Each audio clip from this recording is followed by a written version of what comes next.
હવે આપણે આમાં નાખશું થોડું લીંબુ. હવે આપણે આમાં લીંબુ નાખી દીધું છે. હવે આપણે આમાં નાખશું થોડી ખાંડ.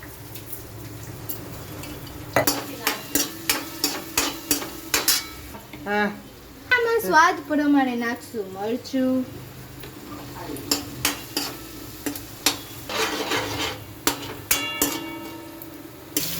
હવે આપણે પૌવા ધોઈ નાખશું.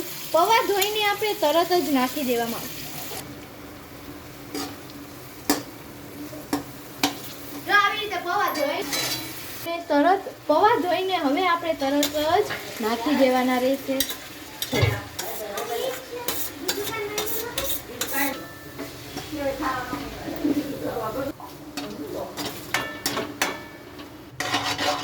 જો આપણા રેડી થઈ ગયા છે છૂટા એવા સરસ મજાના પૌવા બટેકા.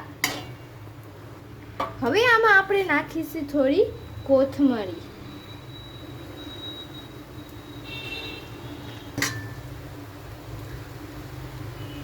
હવે બહુ ટેસ્ટી લાગશે. હવે આપણે આને સર્વ કરી દઈશું.